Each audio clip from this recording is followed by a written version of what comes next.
Olá, eu sou a Carol Nogueira e esse é o Item Mais da CNN.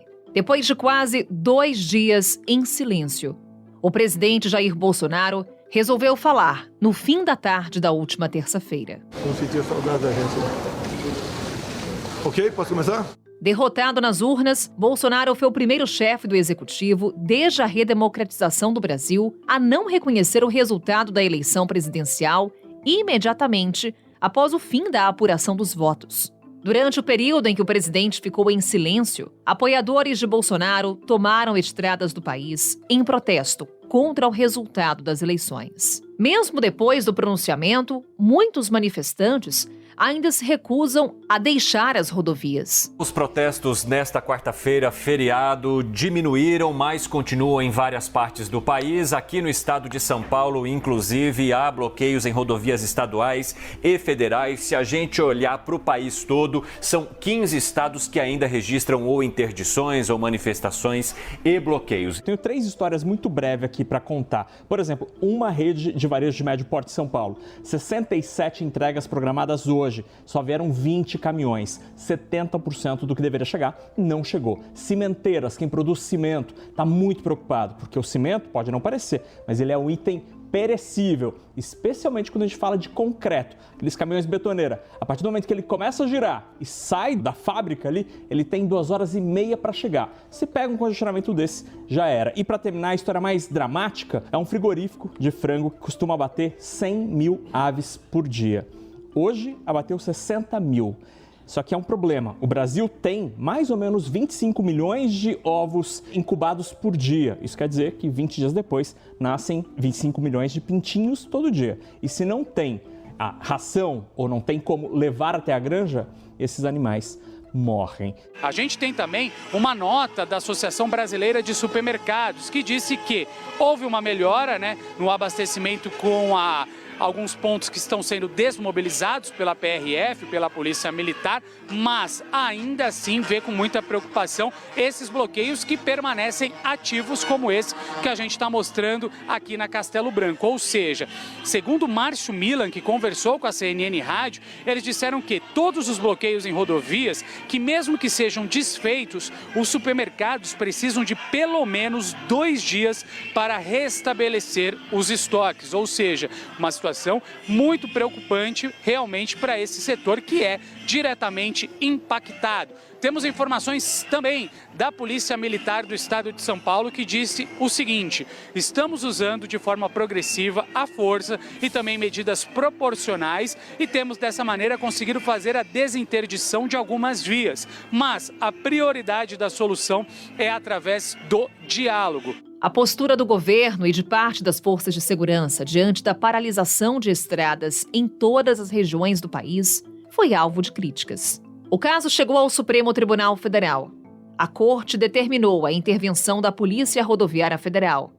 Mas, diante da continuidade dos bloqueios, autorizou o uso das polícias militares. Agentes de trânsito uniformizados se juntaram a esses manifestantes que bloqueavam uma das rodovias que passa pela cidade de Itajaí. Esse vídeo vai mostrando aí, um dos oficiais, ele pede a palavra, ele levanta a mão, pede a palavra e pede que os caminhoneiros resistam na paralisação por 72 horas.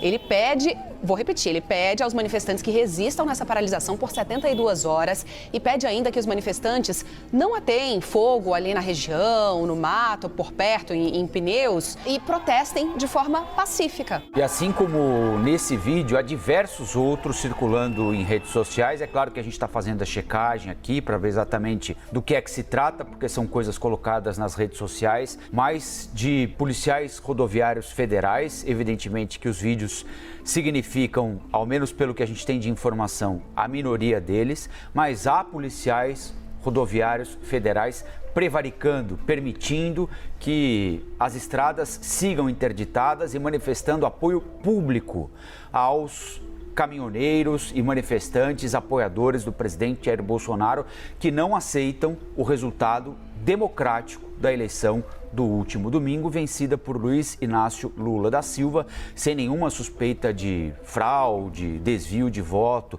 nada disso. Foi uma eleição legítima, disputada, vencida por Lula, assim como em 2018, o vencedor foi Jair Bolsonaro. Pela manhã eu conversei com alguns ministros da Suprema Corte e eles explicaram que houve pressa dos ministros em depositar seus votos, endossando o entendimento de Alexandre de Moraes pelo desbloqueio dessas estradas para evitar um tipo de desordem generalizada, né? Nas polícias militares existe sim uma disposição de cumprir com a Constituição, com a lei e as determinações dos governantes. O aumento da tensão com o bloqueio das rodovias fez com que até mesmo aliados de primeira hora do presidente Jair Bolsonaro ampliassem a pressão para que ele quebrasse o silêncio. Quero começar agradecendo os 58 milhões de brasileiros que votaram em mim no último dia 30 de outubro.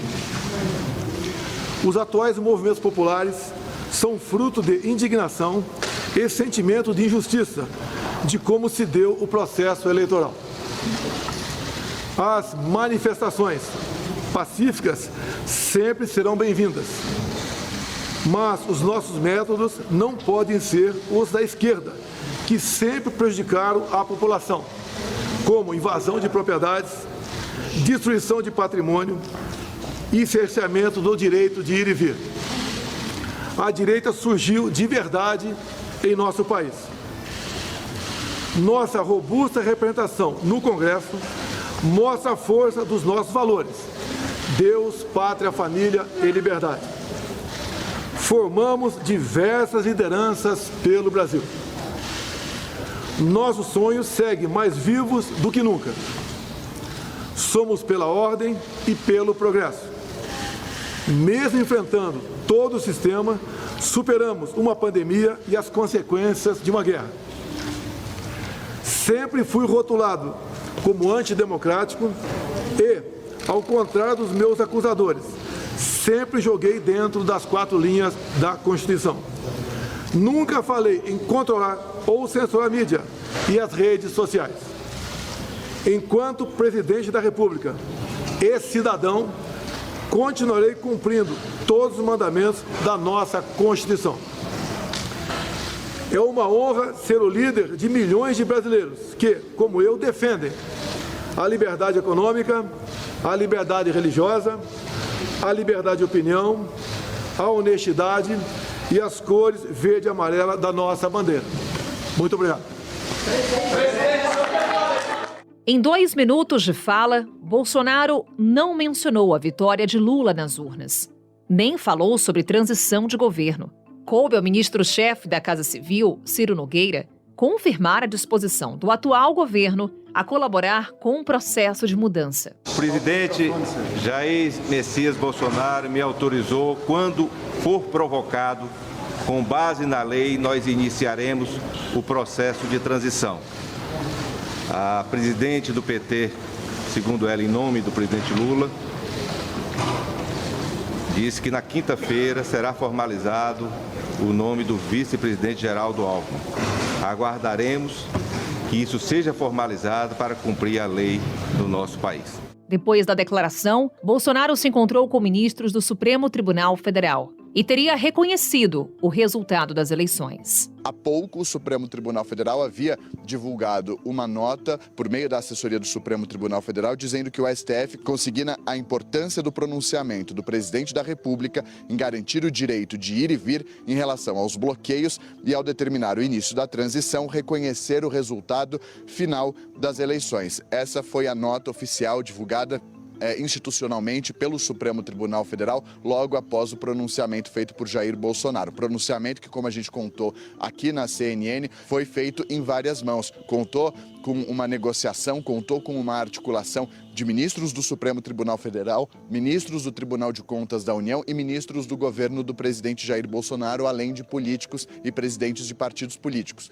Por parte do Tribunal de Contas da União, Houve uma negociação, houve uma articulação de Bruno Dantas, presidente em exercício do TCU, e Jorge Oliveira, que fez parte do governo do presidente Jair Bolsonaro e que foi escolhido, foi indicado ao TCU pelo presidente Jair Bolsonaro. Também participaram dessas conversas que levaram a esse pronunciamento feito pelo presidente Jair Bolsonaro na tarde desta terça-feira, como a gente contou aqui mais cedo, eu e a Maria Mazei, o governador eleito de São Paulo, Tarcísio de Freitas, que foi ministro da Infraestrutura do governo do presidente Jair Bolsonaro, o próprio Paulo Guedes, Fábio Faria, ministro das Comunicações, Bruno Bianco, da Advocacia Geral da União, foram alguns dos ministros que também, junto com Braga Neto, que foi candidato a vice e acabou derrotado com o presidente Jair Bolsonaro neste domingo, participaram das articulações e no convencimento para que o presidente fizesse o pronunciamento que fez há pouco lá no Palácio da Alvorada. Apesar do aceno do presidente à transição de governo, nas ruas, a reação imediata de alguns grupos de apoiadores de Bolsonaro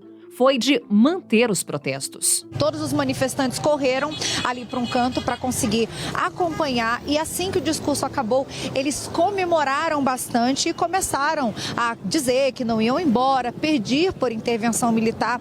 Ainda há pouco, um homem que se apresentou como um dos líderes aqui do movimento disse que, na verdade, essa manifestação, ele falou, quero deixar claro que essa manifestação não é pelo presidente Bolsonaro, é pela democracia, porque, de acordo com ele, está claro que as eleições foram fraudadas e que por isso é preciso fazer uma outra. Inclusive, ele foi questionado ali por um colega até quando eles pretendem ficar aqui. Eles disseram que vão ficar o tempo que for preciso e o que precisaria para que eles saíssem. Eles disseram que ou uma intervenção militar ou então uma nova eleição. A continuidade dos bloqueios acabou levando Bolsonaro a fazer um novo pronunciamento. Desta vez, com um pedido mais enfático para que os manifestantes liberem as rodovias. Brasileiros que estão protestando por todo o Brasil. Sei que vocês estão chateados, estão tristes, esperavam outra coisa. Eu também estou tão chateado, tão triste quanto você. Nós temos que ter a cabeça no lugar. Os protestos, as manifestações são muito bem-vindas, fazem parte do jogo democrático. E ao longo dos anos, muito disso foi feito pelo Brasil. Na Esplanada, Copacabana, Paulista, e tantos outros lugares. Agora tem algo que não é legal. O fechamento de rodovias pelo Brasil prejudica o direito de vida das pessoas. Está lá a nossa Constituição. E nós sempre tivemos, dentro dessas 4 linhas, tem que respeitar o direito de outras pessoas que estão se movimentando, além de prejuízo à nossa economia. Sei que a economia tem sua importância, né? Você talvez está dando mais importância a outras coisas. Agora, é legítimo. Eu quero fazer um apelo a você. Desobstrua as rodovias. Isso daí não faz parte, no meu entender, dessas manifestações legítimas. Não vamos perder nós aqui essa nossa legitimidade. Outras manifestações que estão fazendo pelo Brasil todo, em praças, faz parte, repito, do jogo democrático. Fiquem à vontade. E deixo claro, vocês estão se manifestando espontaneamente. Colocamos a nossa Polícia Rodoviária Federal desde o primeiro momento para desobstruir rodovias pelo Brasil. E eles têm feito um trabalho de tentar desobstruir, mas são muitos pontos. E as dificuldades são enormes. Prejuízo todo mundo está tendo com essas rodovias fechadas. O apelo que eu faço a você, desobstrua as rodovias, protestem de outra forma em outros locais, que isso é muito bem-vindo, faz parte da nossa democracia. Por favor, não pensem mal de mim. Eu quero o bem de vocês. Como interpretar o primeiro discurso de Bolsonaro após a derrota nas urnas? O analista de política da CNN, Yuri Pita, avalia que o pronunciamento do presidente refletiu a preocupação dele com a própria situação depois de deixar o Palácio do Planalto. Me parece haver uma preocupação muito forte do presidente e de integrantes do governo com esse aspecto jurídico, legal da coisa. Porque, afinal de contas, a gente está no dia 1º de novembro, são 61 dias para ser preciso, que Jair Bolsonaro tem prerrogativa de foro no Supremo Tribunal Federal. Depois de deixar a presidência, a exemplo do que a gente já citou, aconteceu com Michel Temer, aconteceu com Lula, com a própria Dilma Rousseff, com Fernando Henrique Cardoso, com quaisquer outros presidentes, a não ser que concorra a um novo mandato depois, quando puder ser candidato, deixa de ter essa prerrogativa, vai para a primeira instância. Além do cuidado com a segurança jurídica do discurso, Bolsonaro também deu sinais de que tem pretensões políticas a partir do ano que vem. É o que aponta o nosso analista Caio Junqueira. Para mim está bem claro, William, 2 coisas, né? Primeiro, Bolsonaro sim tem um projeto político de oposição. Isso, a informação que temos, já foi conversado com o Valdemar da Costa Neto, ontem, inclusive. ele sinalizou ao Valdemar que pretende ficar no PL e o Valdemar está costurando isso já como planeja esse partido nos próximos 4 anos, inclusive usando a força do bolsonarismo nas eleições de 2024 e tentando levá-lo aí para um eventual retorno como candidato em 2026. Esse é um dado. Ele tem clareza disso, ele já conversou sobre isso com o presidente do seu partido, para quem disse que pretende ficar no partido para exercer esse projeto. Isso passa até também por uma conversa que nós apuramos, que teve ontem à noite aqui, do Valdemar com o Arthur Lira, propondo um acordo ali de rodízio na sucessão do comando da Câmara dos Deputados e do próprio Congresso Nacional. O PL está enxergando o Congresso Nacional como o local para exercer poder e influência e não o novo governo Lula. Esses são os primeiros sinais, muita coisa pode acontecer, mas esse é o quadro. Há um projeto embrionário de projeção de poder político do Bolsonaro como líder da oposição e do PL como esse partido de oposição ao governo Lula.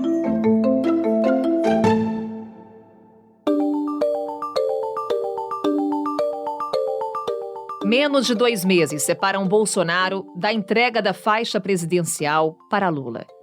O fim do mandato vai marcar a primeira vez, depois de 34 anos, incluindo 28 como deputado federal e 2 como vereador, que Bolsonaro não vai ocupar um cargo eletivo. Qual será o futuro político de Bolsonaro depois de deixar o Palácio do Planalto? Sobre essa e outras questões, a gente conversa agora com Creomar de Souza. Ele é cientista político, CEO da consultoria Dharma Politics. Creomar, seja muito bem-vindo ao Item Mais, sempre um prazer. O prazer é meu, é uma alegria poder conversar com vocês. Creomar, ficamos, após o resultado das urnas do último domingo, na expectativa para uma palavra do presidente Jair Bolsonaro. E vieram horas de silêncio. Até que, enfim, no dia 1º de novembro, ele faz um breve pronunciamento de cerca de 2 minutos, depois que várias manifestações aconteceram em rodovias, em estradas do nosso país. Eu queria falar com você sobre o peso político desse silêncio de Bolsonaro. A gente já consegue mensurar? Então, eu creio que um elemento de fundo muito importante que nenhum daqueles que nos ouvem aqui deve apagar das suas mentes é o seguinte: Jair Bolsonaro foi derrotado. E essa é a primeira derrota da vida pública de Jair Bolsonaro, o que faz, obviamente, que você tenha um impacto muito forte do ponto de vista psicológico. Mas o bolsonarismo, como movimento político que ainda não tem um partido político, o bolsonarismo tende a subsistir. E me parece que o esforço de Bolsonaro nesse sentido, com essa fala muito breve e um tanto quanto evasiva, é inaugurar um novo momento do bolsonarismo, que é um bolsonarismo que, ao negar a derrota explicitamente, admite a derrota pragmaticamente. Que significa dizer o quê? O presidente não fez menção ao vencedor do pleito eleitoral, o presidente não fez menção ao fato de ter sido derrotado, mas o presidente fez menção ao fato de que a direita nasceu sob a sua liderança, e aí ele marca a posição. E essa marcação de posição é muito importante provavelmente para que ele mesmo consiga planificar o seu futuro, que pode ser um futuro no Partido Liberal, partido pelo qual ele concorreu, pode ser um futuro em qualquer outro partido, pode ser um futuro construindo uma legenda. O fato é que nestes 2 meses que restam de presidência Bolsonaro, muito provavelmente o principal desafio do presidente é conseguir manter um nível de coesão entre os seus apoiadores na política e na rua que permita que ele seja alguma coisa no mundo político a partir de 1º de janeiro do ano que vem, quando efetivamente nós teremos um novo presidente no cargo. Então, Creomar, podemos ter uma redefinição do bolsonarismo depois da derrota de Bolsonaro nas urnas? Eu creio que o bolsonarismo por si já está muito definido. É um movimento popular de massa, de direita, com um flerte com a extrema-direita. A facilidade é que nos últimos 4 anos o bolsonarismo teve a facilidade de possuir as ruas e de possuir o governo. E isso foi muito importante para dar vazão a uma série de movimentos de captura das percepções da realidade, como, por exemplo, o bolsonarismo foi capaz de capturar o 7 de setembro nos 2 últimos anos. O problema é que, a partir do momento em que você não tem mais o governo, a estrutura fica capenga. Isso quer dizer o quê?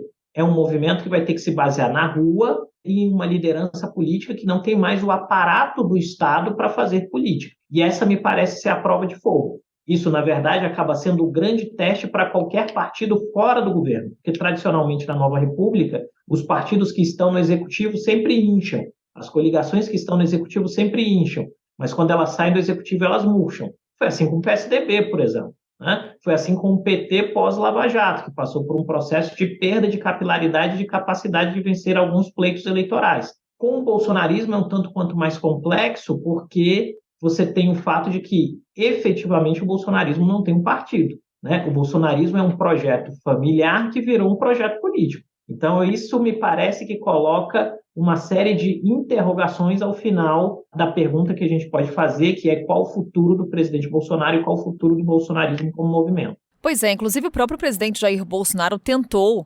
fundar um partido para disputar essas eleições, não conseguiu e se coloca já como, inclusive nesse pronunciamento, como a figura que conseguiu eleger vários nomes da direita. Algumas perguntas com relação a essas questões, Criomar. Para começar, quando a gente olha para 2024, eleições municipais, a figura Bolsonaro ainda terá força para puxar votos? Nossa, essa é uma pergunta excelente, porque ela faz com que a gente tenha que exercitar uma capacidade de prospecção de cenários, né? E aí, se você me permite, para que eu não seja leviano na resposta, eu vou trabalhar com 2 cenários de base. Um cenário de base é Bolsonaro fora da presidência tem a capacidade de manter o nível de comunicação direto com seus apoiadores que ele teve durante a presidência e na campanha de 2018. Isso torna Bolsonaro, de maneira direta, um nome muito forte para a corrida municipal em 2024, sobretudo nas regiões onde ele foi muito bem. Né? E a gente precisa lembrar que Bolsonaro ganhou, por exemplo, a eleição em 2 das 3 principais capitais do Sudeste,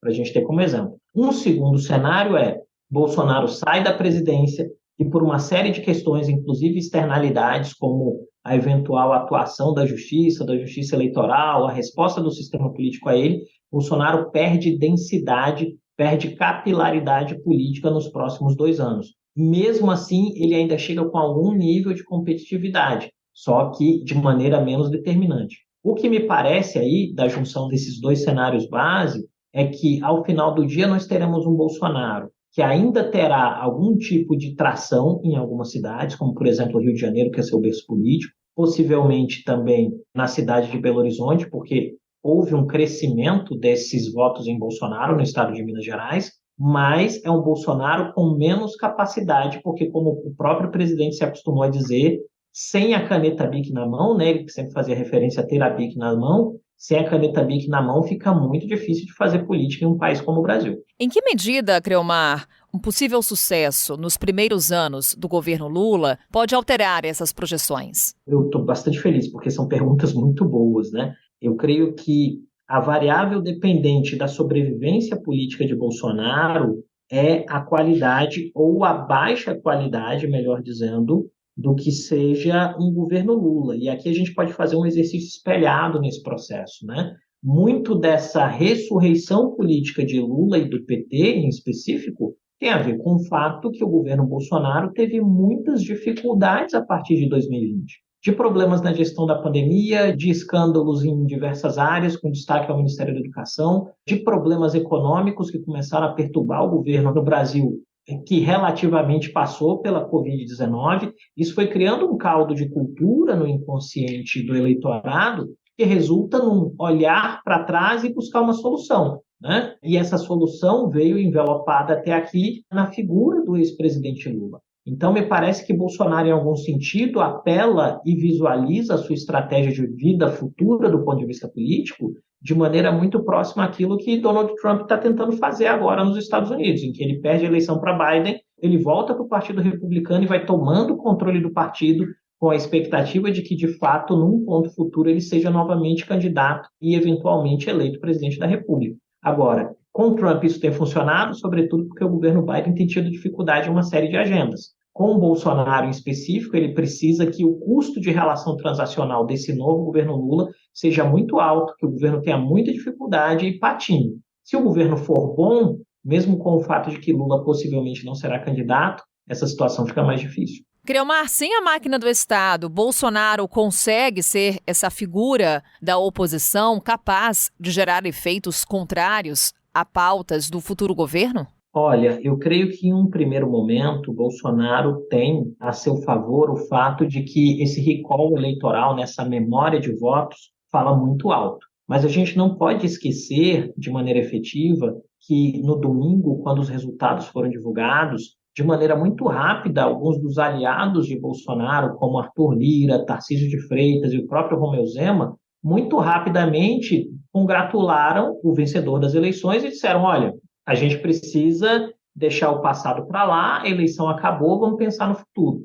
E esse me parece ser um grande problema para alguém que quer se colocar na posição que Bolsonaro parece visualizar para si, que é de uma espécie de ator político com muita capacidade de influenciação de processos mesmo fora do poder. E aqui eu acho que tem uma diferença fundamental até esse momento entre o que é o bolsonarismo e o que é o petismo. Porque Lula, quando fora do Palácio do Planalto, ou fora da vida política cotidiana, sempre teve a seu favor uma estrutura muito orgânica, que é o Partido dos Trabalhadores. Tanto que essa saída da prisão, esse retorno à vida política e essa candidatura, toda ela passou por dentro das estruturas decisórias do Partido dos Trabalhadores. No caso do presidente Bolsonaro, caso ele não consiga construir um partido ou tenha alguma dificuldade de ter controle sobre a estrutura do Partido Liberal, essa caminhada fica mais difícil, porque você precisa, no fim do dia, que alguém pague a conta. Fazer política envolve ter recursos nas mãos, que sejam recursos públicos, quando você tem o governo, que sejam recursos que também são públicos, mas que chegam nos partidos via fundo partidário e fundo eleitoral. A questão é, vamos lembrar aqui do bolsonarismo no poder em 2019. Os deputados que se identificavam como bolsonaristas tentaram tomar controle do antigo partido do presidente, que era o PSL. Eles foram frustrados nessa ideia. E à medida que eles foram frustrados nessa ideia, a gente viu que ficou meio que um limbo acerca das posições e dos espaços a ocupar. Tem esse movimento para o PL, mas agora é saber. O PL tem dono, o dono é o Valdemar da Costa Neto. Valdemar Costa Neto quer Bolsonaro sendo dono no PL, se ele assim quiser, se ele achar que vale a pena fazer essa concessão para que o partido cresça, ele vai dar um espaço para Bolsonaro. Senão, Bolsonaro corre o risco de ter que reiniciar a caminhada em uma nova legenda. E isso torna o processo, ao invés de ter uma continuidade linear, a ter uma série de paradas e retomadas que fazem com que, ao final do dia, tudo seja mais difícil. Criomar, já caminhando aqui para o fim da nossa conversa, falar um pouco sobre essas manifestações que aconteceram nas rodovias do nosso país, impedindo a circulação do brasileiro desde o resultado das urnas do último domingo. Protestos que geraram prejuízos para o nosso país e para setores que se posicionaram de forma contrária a essas manifestações, inclusive setores que apoiaram a candidatura do presidente Jair Bolsonaro e cobraram um posicionamento crítico do presidente assim que essas manifestações começaram. O mesmo a gente pode destacar aqui, Criomar, sobre governadores que apoiaram a candidatura de Bolsonaro e antes, inclusive, do presidente fazer aquele breve pronunciamento, vieram a público convocando a polícia militar para desobstruir as vias e garantir a liberdade de ir e vir do brasileiro. Com esse episódio, Bolsonaro perde capital político e inclusive até apoio econômico, já que parte desses setores financiou a campanha de Bolsonaro à reeleição? Esse é um ponto que nesse exato momento deve estar dando alguma dor de cabeça para pessoas que investiram do seu próprio dinheiro na campanha de Bolsonaro e acharam que Bolsonaro era uma boa opção. Porque em determinado sentido, olha o paradoxo e o quanto que a política no Brasil é cheia de armadilhas retóricas e práticas, né? Nós temos uma justificativa histórica pela adesão e a coesão dessa direita em torno de Bolsonaro, era a percepção de ordem, a percepção de que efetivamente se votava em Bolsonaro para que não se votasse no PT, porque o PT ia estimular que o MST bloqueasse estradas. Ao fim do dia, Bolsonaro perde a eleição e os seus apoiadores, com estímulo ou com o silêncio do presidente, vão às ruas e bloqueiam estradas. Esse paradoxo deve possivelmente gerar alguma dúvida em uma série de decisões, porque ao final do dia, os homens de negócios, mesmo em um país muito carregado por questões ideológicas como o Brasil, pensam em seus negócios. E isso em específico pode tirar de Bolsonaro algumas boas vontades. Agora, obviamente, se você me permite, isso vai estar muito vinculado a uma pergunta feita anteriormente aqui, que significa dizer o quê? A capacidade que Lula tenha de fazer um bom governo para que as pessoas se esqueçam dessa passagem de tempo que é Bolsonaro e a partir daí possam aderir-se a outros nomes que não precisam ser necessariamente na esquerda. Podem ser, por exemplo, o nome de Romeu Zema, o nome de Tarcísio de Freitas. Inclusive, no caso de Zema, tem se posicionado no sentido de colocar a polícia militar para desbloquear as estradas. E para fecharmos, Creomar, Ciro Nogueira se colocou ali ao final do pronunciamento do presidente Jair Bolsonaro como o nome responsável por essa transição de governo. O que a gente pode esperar para os próximos dias, para essa mudança de governo? Olha, eu creio que a gente vai seguir aqui nos próximos dias com um movimento de duplo compasso, né? O que significa dizer isso? Do ponto de vista das relações normais, tendo em vista que o sistema político como um todo já entendeu que a eleição acabou e que tem que se pensar o dia seguinte, nós vamos ter uma transição sendo feita. Isso quer dizer, formalmente, Ciro Nogueira de um lado e provavelmente Geraldo Alckmin de outro, vão iniciar os trabalhos de transição governativa para que se prepare a posse do presidente eleito, presidente Lula.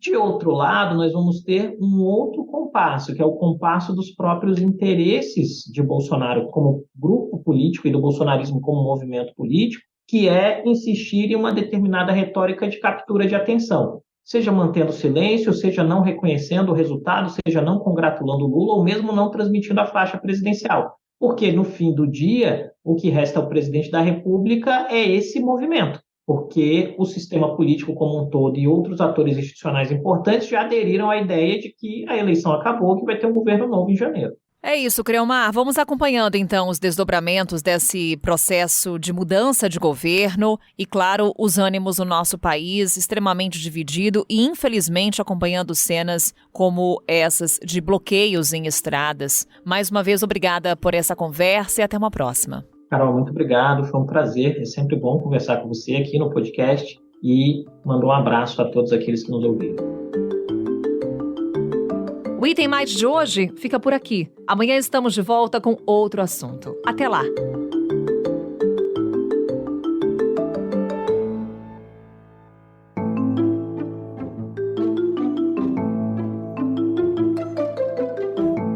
Com a minha apresentação, Carol Nogueira, este podcast foi produzido pela Maremoto para a CNN Brasil. Roteiro e pesquisa, Lucas Scherer. Revisão editorial Maremoto, Amanda Mira. Pauta e produção, Danilo Santana e Cecília Fernandes. Edição e sonorização, Caio Corraine. Coordenação geral, Paula Weinberg e Felipe Gomes. Coordenação de produto, Verônica Schneider. Coordenação editorial, Diego Toledo. Você também pode ouvir o Item Mais no site da CNN Brasil. E aproveite para conhecer os nossos outros programas em áudio. Acesse cnnbrasil.com.br/podcasts.